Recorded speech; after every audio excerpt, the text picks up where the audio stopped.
Si je mange trop, je vais mal grossir. C'est le sujet de cette nouvelle vidéo parce que c'est une phrase que j'entends énormément en coaching, donc on va décortiquer tout ça. Bonjour et bienvenue, je suis Flamendra, je suis absolument ravie de vous retrouver pour une nouvelle vidéo. Avant toute chose, je vais me présenter rapidement si vous ne me connaissez pas. Donc je suis coach de vie, je suis spécialisée dans tout ce qui est troubles du comportement alimentaire puisque j'ai moi-même vécu l'anorexie, la boulimie et l'hyperphagie pendant 4 ans. Donc c'est vraiment une mission, ça me tient énormément à cœur de vous aider à retrouver un rapport apaisé, serein avec la nourriture et avec votre corps. Avant d'aller plus loin, je vous invite à aller télécharger ma masterclass gratuite de la restriction à l'abondance alimentaire. Vous y trouverez plein de pépites, c'est totalement offert, donc profitez-en. Il suffit de cliquer sur le premier lien en description. Pour revenir sur cette fameuse phrase qui dit « si je mange trop, je vais grossir et je vais mal grossir », dites-vous bien déjà « je mange trop ». Trop par rapport à quoi? Trop par rapport à qui? Ok? Et ensuite, mal grossir. Qu'est-ce que ça veut dire? Là, cette phrase, elle est bourrée de peur. C'est une croyance qui est ancrée en vous. L'idée derrière cette phrase, c'est la suivante. Si je m'autorise à manger tout ce que je veux, en fait, je vais perdre le contrôle, ça va partir en cacahuète, ça va être le chaos. Je vais mal grossir, je vais devenir flasque, je vais devenir moche. Oui, j'emploie des termes qui sont forts, mais c'est parce que c'est vraiment ça ce qui se passe dans la tête de mes coachés. C'était vraiment ça ce qui se passait dans ma tête auparavant. Je vais prendre trop de gras au niveau du ventre, au niveau des cuisses, et en fait, je vais plus être esthétique. Et ça, dites-vous bien que ce n'est pas vous, c'est la voie du trouble alimentaire. Parce que la voie du trouble alimentaire, elle, son but c'est quoi? C'est quoi son but? Son but c'est de vous faire manger le moins possible. Donc elle va toujours vous persuader que vous mangez trop en fait. Que c'est toujours trop. Ou que vous n'en faites pas assez au niveau peut-être de l'hyperactivité ou du reste. Donc c'est très important de comprendre que c'est une peur induite par le trouble alimentaire. Et non d'une réalité. Elle va vous inciter à vous priver, soit en réduisant les portions de nourriture, soit en vous purgeant, c'est-à-dire avec peut-être des vomissements, des laxatifs, ou bien compenser avec du jeûne ou du sport. Et toutes ces choses, ça vous éloigne de vos vrais besoins. C'est ça qui vous déconnecte de votre corps. C'est pour ça qu'aujourd'hui, vous ne savez plus quand vous avez faim, quand vous n'avez plus faim, que vous n'êtes plus capable de vous connecter en fait à vos sensations de faim, de rassasiement. On ne peut donc pas se fier à cette voie en fait qui a cet objectif de minceur obsessionnelle. Je dis bien obsessionnelle parce que on peut avoir cet objectif de minceur, ça peut être ok, mais là c'est obsessionnel en fait. Et ça c'est très lié au perfectionnisme.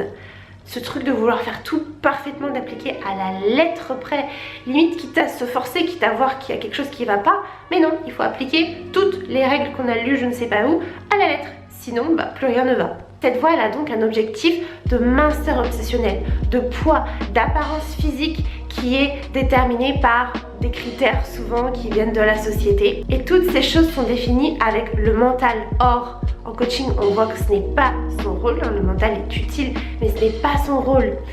Et le problème de ça, c'est que quand on veut tout appliquer à la lettre, qu'on a des règles très strictes avec notre mental, eh bien, c'est que c'est pas viable sur le long terme. Oui, on peut le faire sur le court terme, mais à long terme, c'est ça qui entraîne ce sentiment de vide, cette fatigue, cette charge mentale, ces pensées pour la nourriture et tellement d'autres choses que vous pouvez vivre aujourd'hui qui, vous le savez bien, je sais en fait que vous avez ces moments où en fait vous en pouvez plus, vous en avez marre. Et c'est ça en fait. Il faut que vous en ayez marre d'en avoir marre pour guérir. Ensuite, j'aimerais rajouter que grossir est neutre. Alors je sais, quand on est dans un trouble alimentaire, on se dit non, mais grossir c'est mal, c'est moche, c'est je prends plein de gras, comment ça peut être neutre? C'est normal encore une fois que vous ayez de la résistance par rapport à ce que je peux partager, c'est ok. Ce que j'aimerais vous dire, c'est réfléchissez-y, plutôt que d'être en mode je rejette tout. Dites-vous bien que grossir, ce n'est ni bien ni mal. Ok, c'est comme mincir, c'est ni bien ni mal. Ça peut vous faire du bien selon votre situation, ok? Ça peut être juste pour vous. En fait, ça ne dit rien sur votre valeur. Qu'on grossisse ou qu'on mincisse, ça ne dit rien sur qui vous êtes, sur si vous avez de l'importance, si vous méritez, je sais pas, de vous faire plaisir, d'avoir des relations sociales, d'avoir des relations amoureuses, d'avoir un bon travail, ça n'influence pas ça en fait. Ça ne dit rien sur qui vous êtes en tant qu'être sur cette terre. Et je sais que grossir, c'est souvent associé au fait de devenir flasque, de se laisser aller, d'être une feignasse, de perdre le contrôle, de devenir moche, de peut-être revivre des critiques sur votre corps que vous avez eu quand vous étiez plus jeune. Vous vous dites que les autres vont forcément le voir en fait, et qu'ils vont forcément vous juger négativement. Et vous vous dites que vous allez grossir indéfiniment, que vous allez être moche, et c'est pas ce que vous voulez. Dites-moi en commentaire si ça résonne tout ce que je vous partage ou pas. En tout cas, moi c'était vraiment typiquement les choses que je pouvais me dire, et c'est les choses que je vois très souvent en coaching. Moi je vous propose une vision alternative. Donc notez-le hein, parce que votre cerveau il va pas forcément retenir tout ça, surtout si c'est pas quelque chose que vous avez l'habitude de vous dire. Dites-vous, je vais gagner en énergie. Je vais rayonner, en fait je vais retrouver mes règles, je vais retrouver une stabilité hormonale, je vais retrouver ma santé physique et mentale. Hein, parce qu'aujourd'hui il y a tellement de charge mentale et tellement aussi de douleurs physiques, on va pas se le cacher. Je vais arrêter d'être obsédée par la nourriture et le poids. Et que toute ma vie tourne autour de ça et que en fait je ne puisse rien faire d'autre que de me préoccuper de qu'est-ce que je vais manger, de est-ce que je vais prendre du poids, est-ce que ça va se voir, qu'est-ce que vont dire les autres. Vous allez sortir de ça, vous allez vous ouvrir à autre chose. Et je sais que ça peut faire peur parce qu'on se dit bah non, je vais m'ouvrir à quoi, ça a toujours été ma réalité, je comprends. Et là aussi, dites-vous bien que c'est un travail qui se fait pas à pas. Dites-vous, je vais retrouver mon vrai poids de forme en fait, je vais retrouver un corps vraiment dans lequel je me sens bien, en fait un corps plein d'énergie, un corps où je peux faire des activités sans me préoccuper de la nourriture, où je me sens libre en fait, où waouh, je peux réfléchir, où je peux être attentive, où je peux faire des activités, où je peux créer des liens profonds avec les gens que j'aime, où je peux être pleinement là, où je peux ne plus avoir tout le temps froid, où je peux juste rire pour de vrai, où je peux manger sans stresser et je peux même me resservir autant de fois que je le veux parce que c'est kiffant, parce que c'est ça la vie en fait. Et vous voyez, je vous en parle avec beaucoup d'énergie parce que oui, aujourd'hui j'ai beaucoup d'énergie et surtout beaucoup d'émotions parce qu'en fait on est tellement vide dans un trouble alimentaire, la vie est vide en fait, on se sent vide et puis notre vie est vide, hein. Il n'y a que la nourriture comme je disais, l'hyperactivité, le poids, tout ça et la peur en fait. Et vous allez sortir de tout ça, vous allez vous reconnecter à la vie et c'est absolument magnifique. Et là il y a peut-être une part de vous qui se dit ok, mais si je mange des aliments industriels, des aliments sucrés, des aliments palatables, en fait ça va forcément ruiner ma santé. Hein, voilà, t'es bien mignonne Flamendra, mais là ton truc, c'est sûr, ça va ruiner ma santé. Alors, je suis pas en train de dire que les aliments industriels sont les meilleurs d'un point de vue nutritionnel, on s'entend bien. Le truc, c'est que dans un trouble alimentaire, on est obsédé par le manger sain. Souvent, on souffre d'orthorexie, hein. On veut manger le plus sain possible, on veut surtout éviter le chocolat. Là, il y a une de mes coachées, c'est son truc en fait. Elle me disait, j'évite le chocolat, il faut surtout pas que je mange de sucré, de chocolat. Et ça se retrouve très souvent. Hein. Et en fait, les aliments industriels, les aliments glucidiques, les aliments palatables, les aliments qui sont riches, les aliments qui sont agréables en bouche, les aliments qui procurent du plaisir, ils sont souvent rejetés, ils sont souvent interdits, ils sont souvent diabolisés en fait. C'est non mais il faut surtout pas que je les mange, donc on cherche à les éloigner le plus possible, hein, voilà, comme si c'était de l'uranium en barre et que si on en prenait on allait mourir tout de suite, que ça allait se transformer en gras et que voilà, on allait devenir moche et j'exagère mais c'est pour vous montrer en fait la puissance du dialogue intérieur qui fait que on dramatise le truc et que en fait c'est démesuré, voilà, c'est ça, c'est le terme. On a des pensées complètement extrêmes vis-à-vis de ça. Parce qu'on a lu un jour que le sucre c'était mal, et encore une fois, le sucre n'est pas un poison, ce n'est pas bien ou mal, ça existe, et c'est ok d'en manger. Mais comme on a lu que, oh là là, si on en mange trop, ça va être délétère pour la santé, hein, parce que les médias nous font croire ça aussi. En fait, on a tout banni, donc c'est extrême, hein, c'est pas juste, si je m'en autorise à manger, et puis je vois comment je me sens, hein, quel effet ça fait sur mon corps, est-ce que j'aime ça, bon bref. Non, c'est j'ai lu ce truc, ce truc c'est sûr que c'est malsain, c'est le diable en personne, c'est trop calorique, c'est trop gras, c'est trop sucré. Et en fait ces aliments-là qui sont des aliments industriels, et ben ils sont complètement bannis. Et ils sont remplacés par des alternatives jugées plus saines d'un point de vue nutritionnel. Souvent moins calorique, moins gras, moins sucré. Mais en réalité, et j'ai vraiment envie de vous partager ce message très important, le pire pour votre santé physique et mentale n'est pas de manger ces aliments. Le pire, c'est de vous en priver, de les bannir, de les exclure de façon complètement démesurée en fait. Et que si vous en prenez, mais c'est le drame en fait, vous avez échoué votre plan alimentaire ou je ne sais quoi. C'est ça le pire, c'est tout ce que vous faites pour y résister, qui est une forme de lutte contre vos envies, contre vos besoins, contre votre corps, contre vous-même en fait, contre une part de vous, parce que vous jugez ça comme étant mauvais. Et le pire, c'est de perpétuer ce cycle du trouble alimentaire en se restreignant au lieu de se donner le droit de manger ces aliments-là. Et si vous ne comprenez pas ça, eh bien en fait vous allez rester dans le trouble alimentaire.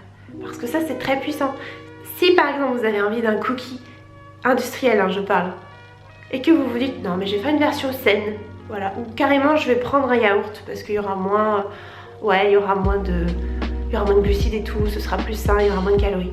En fait, vous vous basez que sur les valeurs nutritionnelles pour faire votre choix. Vous oubliez que l'alimentation, c'est pas que les valeurs nutritionnelles. Que pour être en paix avec son alimentation, il convient de prendre toutes les dimensions. Et souvent, on rejette le plaisir, on rejette ses envies, on rejette l'énergie aussi. On se prive d'énergie, on est capable de se priver, de sentir qu'on est fatigué, qu'on est vide, qu'on manque d'énergie pour privilégier les valeurs nutritionnelles, ok ? Pareil, on se prive de plaisir pour privilégier les valeurs nutritionnelles. Et en fait, en enlevant ces deux aspects-là, le plaisir et l'énergie pour privilégier que les valeurs nutritionnelles, c'est le meilleur moyen de perpétuer le cycle des troubles alimentaires, de rester déconnecté de son corps et de ne pas guérir en fait, de ne pas être en paix avec la nourriture. Et là, vous vous dites, ok d'accord, admettons,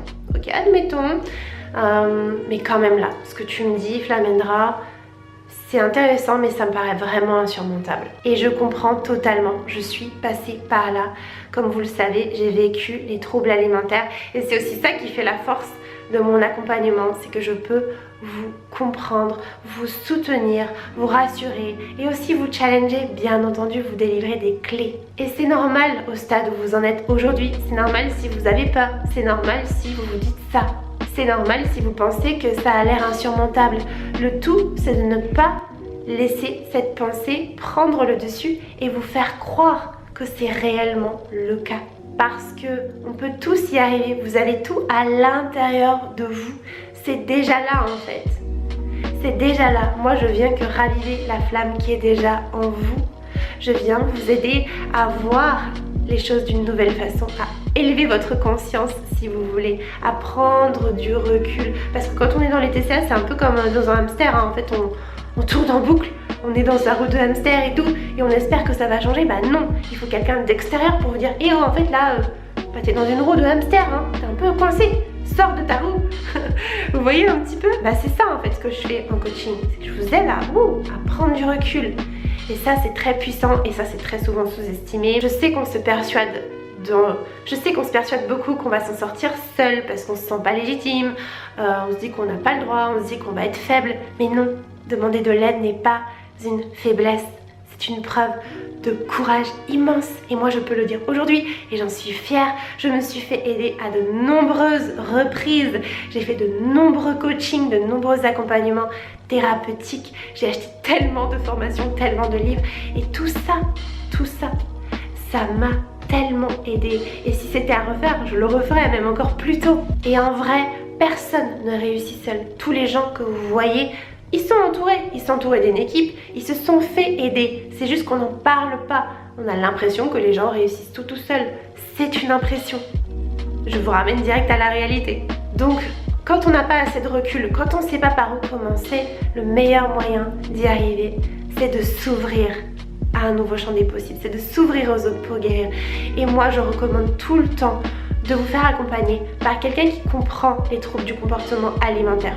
J'ai trop de personnes qui viennent me voir en coaching et en fait qui me disent bah voilà, j'ai vu des psys, j'ai vu des médecins, j'ai vu des diététiciens, des nutritionnistes, des magnétiseurs, de l'hypnose, j'ai été dans des cliniques et en fait bah ça m'a un peu aidé, mais pas pour les troubles alimentaires, pas pour le problème de fond. Je me sens pas spécialement... J'ai pas eu de clé en fait. Oui, peut-être que je suis un peu écoutée, mais j'ai pas eu de clé profonde. Et c'est ça en fait que je viens vous apporter en coaching. Ce sont des clés, c'est de la compréhension, c'est de l'écoute. Et je sais que c'est tout ce dont vous avez besoin, de parler de vous, d'oser. Alors je sais c'est pas facile, mais ça va tellement vous libérer. Et d'ailleurs à ce propos, si vous voulez qu'on échange ensemble, vous pouvez bénéficier d'un appel offert de environ 1 heure avec moi. Donc, si le coaching vous intéresse, si vous avez envie d'en savoir plus, réservez votre appel. Pour ça, il vous suffit de remplir le formulaire juste en dessous. Profitez-en vraiment, c'est un magnifique cadeau que je vous fais. Vous, ça vous permet de vous libérer, de faire le point sur votre situation et puis de voir peut-être si je peux vous aider, si mon énergie résonne avec la vôtre. Voilà, je vous laisse découvrir tout ça dans le lien en description. Sur ce, j'espère que cette vidéo aura pu vous aider. Je vous embrasse bien fort, passez une belle journée et surtout n'oubliez pas de savourer la vie.